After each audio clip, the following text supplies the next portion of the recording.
Hi, Coach Laura here, and I get a lot of questions from people that are starting out and running, and so I wanted to go through some of those questions. I get them, especially questions that I get a lot. So one of the questions that I get often is, how do you sustain running for the long haul? And if you're getting started in running, this is a great question to ask because when you first get started, you want to create good habits from the beginning. So one of the things I encourage you to do is to have a full rest day every week. I've been running for over 30 years, and that is one of the things that I've done is have a full rest day every week. That allows me to not only physically recover, but also mentally. Pushing yourself every day through training can get tiresome, so that's something that you can do. Another thing that I like to do to keep running fresh for myself is to have a variety of training. So I'm a person I'm a big believer in cross training. So I'm also a triathlete. So I do swimming, cycling, running, and actually cycling can help your running. If you work on cadence on the bike, it can actually translate to helping your cadence on the run. So that's a really good thing you can do. Other examples of cross training are yoga. Yoga is a great thing to incorporate into your training. I know when I take yoga, I hold those positions and the stretching, that kind of thing, more than I would do on my own. So that's definitely good. Pilates can also build your strength. That's one thing that really is useful, especially if you need that guided work.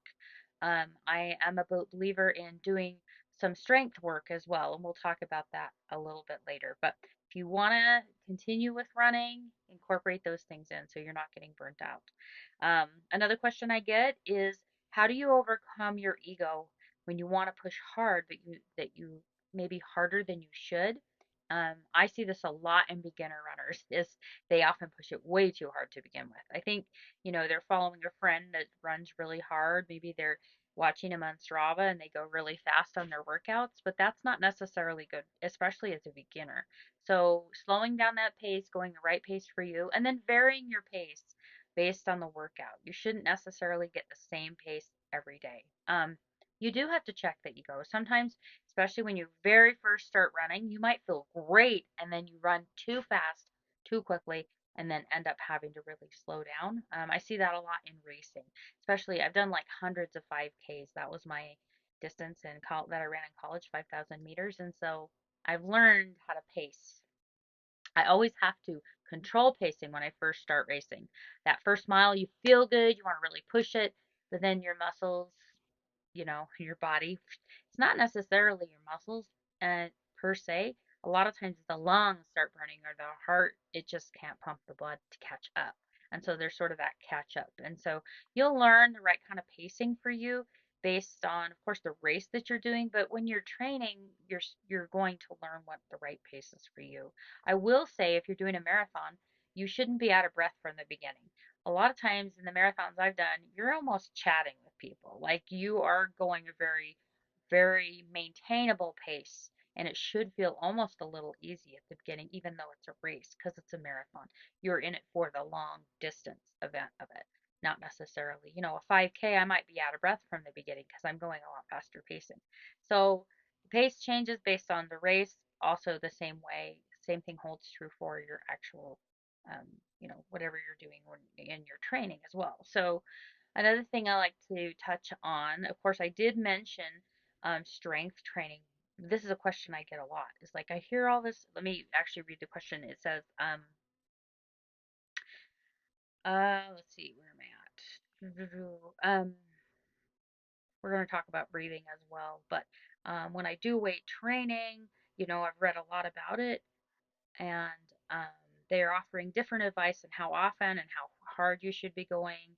They don't know what to focus on. Is it full body? Is it, breaking it into the muscle groups? And, I think part of it depends on your goal. I think this is what's kind of confusing and hard when you hear information online is it's conflicting because for one person it might be a good answer and for another it won't. Part of it depends on your goals.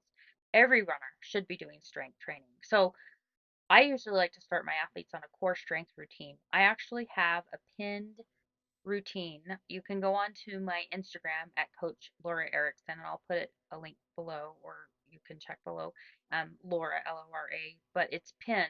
right on that Instagram account and you can find my core strength routine.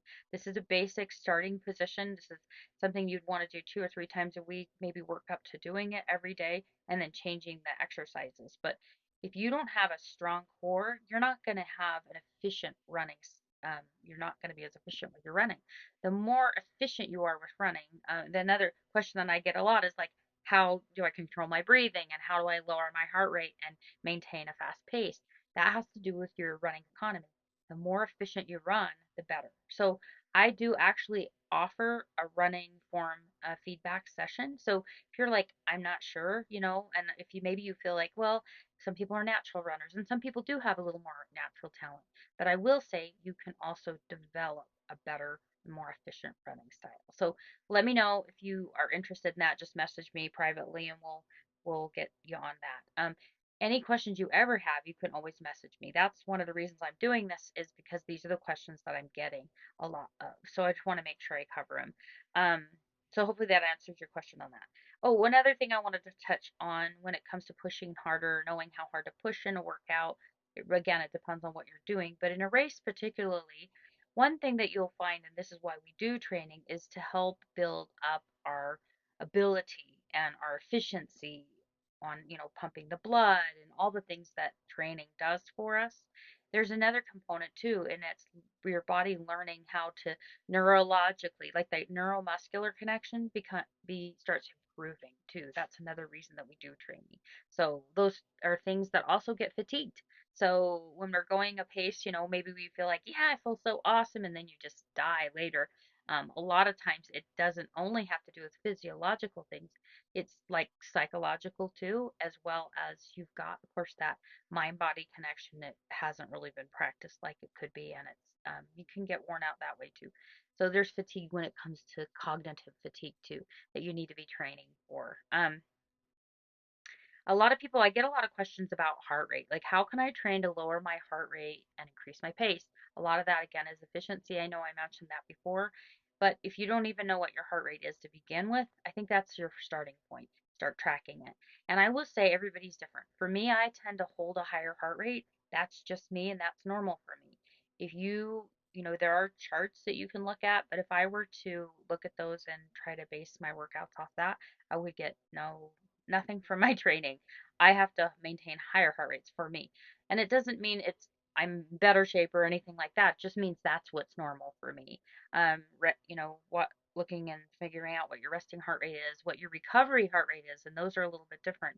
How quickly you can usually tell how quickly you're getting fit, or if you're more fit by how quickly your heart rate will drop. So like for instance, if maybe I'm doing an interval and I check my heart rate right after I'm done, and in the next minute I should have at least dropped 30 beats. If not, as that drops quickly like that, that means I'm in better shape. So your body recovers quicker. That's all good. So again, that's what training helps you do. But as you get stronger, as that heart gets stronger, it's like a muscle. It will pump blood better as it gets stronger. And so eventually you'll be able to maintain. I know running never feels like it gets easier, and it may not get easier, but you may be faster at the same heart rate. And that's how that happens is it just takes time. A lot of times with people, I see change really quickly in 4 to 6 weeks. It's just consistency. A lot of people get to that point and they're like not seeing as immediate results as they want and they give up. So I encourage you, especially like core strengthening, if you want to see changes quickly, do weight training. On that note, let's talk about weight training and how often you should do it. So again, that core strength routine can be done 2 to 3 times a day or a week when you first start. I do like to tell people that a lot of times people, probably one of the excuses I hear a lot is I don't have time. And so I would encourage you to learn that core strength routine and incorporate it throughout your day. I mentioned that in the video, but you really don't have to do it all at once. And matter of fact, I do stuff in the bank line. You can do lunges anywhere. It really doesn't take that much time if you learn what things that you need to do. I mean, write yourself a little cheat sheet you can take around, and by the end of the day, you need to have all that done. That's a good way to do it too. So, but if you really want to make gains quickly, you want to start incorporating heavier weight training. I know the old school, a lot of coaches will teach some of the old stuff, and I like to stay up with some of the new stuff. Even though I've coached for a long time, I've seen the changes over time. We used to say, 10, 15 reps, and that's when you're first starting. Maybe that's a good warm up. That's where you want to go. But when you do the core strength routine, I'll have you doing large, long. It's more of an endurance type thing. But if you incorporate strength training in with weights and things like that, that is when you're reducing those number of reps, and you're doing, 3 or 5 sets, but you're doing, 5 reps or 6 reps. You're not doing 10, 12, 15. I know old school, we used to teach that, but now we're seeing that there's a lot of benefit to strengthening the muscle, giving it more resistance like that. And as you get older, that becomes more important. So I've been adding a lot more weight to what I'm doing. Actually, it takes less time to do what you're doing, strength wise, but you do really challenge the muscle. So I encourage you to incorporate that kind of stuff in. And 2 to 3 times a week. And I would say a lot of it does help to have some overall body stuff, but again, with you've got to consider, and I think this is what makes it hard to give exact advice, is it depends on what you're doing for training. If I'm getting a speed work day, I'm not going to do a bunch of squats before that. It's going to compromise my running. So I think timing matters a lot when it comes to this, and if you're just not sure, I highly encourage you to hire somebody like me, a coach that can help design that for you, at least get you started on the right foot, and then maybe you can start doing it on your own. But as long as you learn like the proper things to be doing, things that aren't going to hinder your performance, that are going to help and strengthen you. Strength training is done to prevent injury, so it's something that will make you more resilient, and again, make it sustainable, make it something you can continue doing. So yes, weight training is really important to do. Um, all right. I get this question all of the time, is breathing. People ask me, how should I be breathing when I'm running? And I get these breathe in your nose and out your mouth situation a lot. But that's what I hear people saying, and it's just I don't know where they're getting it. No, you need to breathe in and out your mouth and nose at the same time. If you're trying to do in your nose and out your mouth, there are some modalities when you're like being tested, you might do that kind of thing.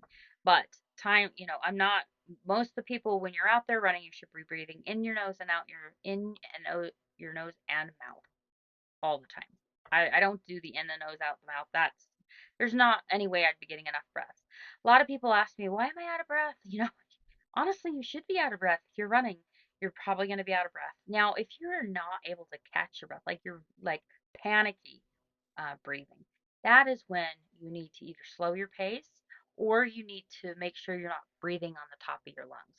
So a lot of people will breathe and they'll kind of hold their breath. They don't really expel all the air. They're like anxious. Like I see this a lot in the pool where people are holding their breath when they're running or swimming. You don't want to do that. So you want to make sure that you're breathing out. So a lot of it is just relax, slow down the pacing if you have to, to catch your breath if you really feel out of breath. But if you're wheezing, there's kind of a whistly kind of noise. It's kind of, I can usually sense it, I can hear it when I'm with people. If they don't know they have it, I can let them know. But when you're kind of wheezing, then you might have to look at situations like asthma and things.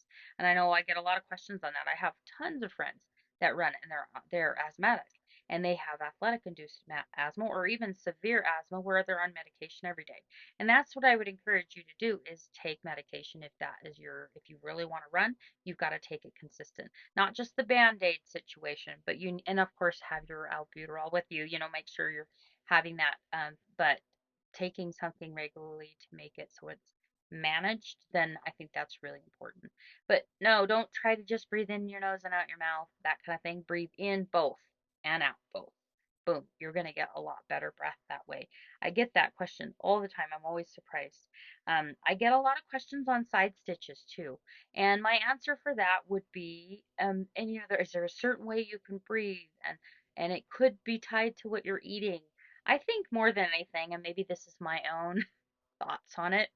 I've never really read this anywhere, but I think that a lot of it has to do with jiggling everything around. You're jarring, you're hitting that ground with force you're not used to. And so your body hasn't developed the fascia to keep everything in place like it will when you continue running. Usually, side stitches are something you get when you very first start running. So it's not usually always something that you keep getting. And sometimes you can run through them, sometimes you can't. And a lot of people, you can stop, you can put your arms up. If you're ever around me, I'll teach you some other tricks that I use if we ever run together.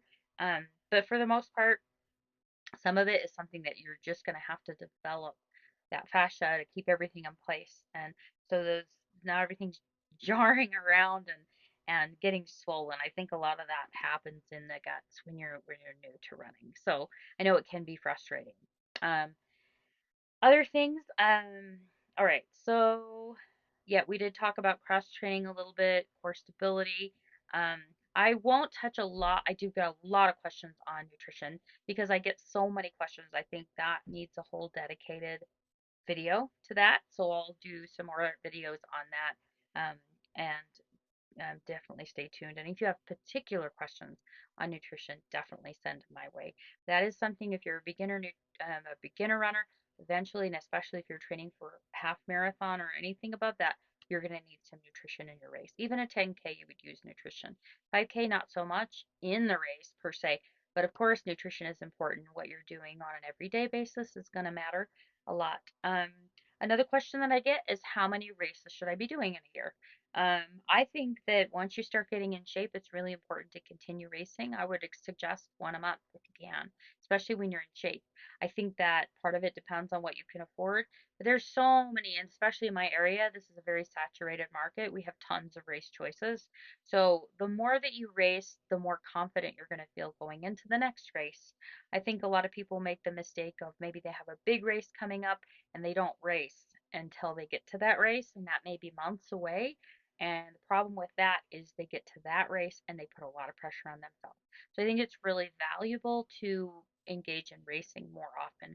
Plus, if you're preparing for a really important race, that might help you prepare. For instance, if you're preparing for a marathon, maybe it's your first, I encourage you to do a 5K, 10K, half marathon on the way to training for that race. That will kind of keep it. There's a difference when you're racing and you're nervous and all that. I think it helps you prepare a little bit better for that. So if you can run, I know I've even raced more frequently than once a month, especially when it's race season, or at least in Utah here. Races start happening in April, May. We have some in the winter, but not as much. So May, June, July, August, that's when we're doing lots of racing. If you're in shape, go for it. I think the biggest thing is making sure you're careful because obviously that's an intensity thing. So that race may take the day of my speed work. So I know on some of the other clips I talk about the different workouts that you should be getting. As a beginner, obviously you just want to get out there and start running. Pacing does matter. You need to have a long slow distance workout. You need to have maybe a steady state, something that's working on pacing, something that improves your speed. Those are some of the workouts that you're going to want to get. But ask me some specific questions, and I'll definitely be covering a lot more of this stuff. But these are some of the questions that I have been getting recently, and I definitely wanted to talk about that. Um, as we get further into the year, I'll probably be covering, how to pack your backpack if you're doing trail running. Maybe if you want to do some, dabble into some other, kinds of racing, where you're doing a variety of sports, then I'll be talking about that as well. So hopefully that answers some of your questions. Another thing I want to highly encourage you as a beginner, and this is something often you're not even aware of, is we hear about a warm up, but I'm a big believer in getting a dynamic warm up. So I do have several videos on that. If you're interested, message me below and I can get you, or even message me directly and I can get you a link to that.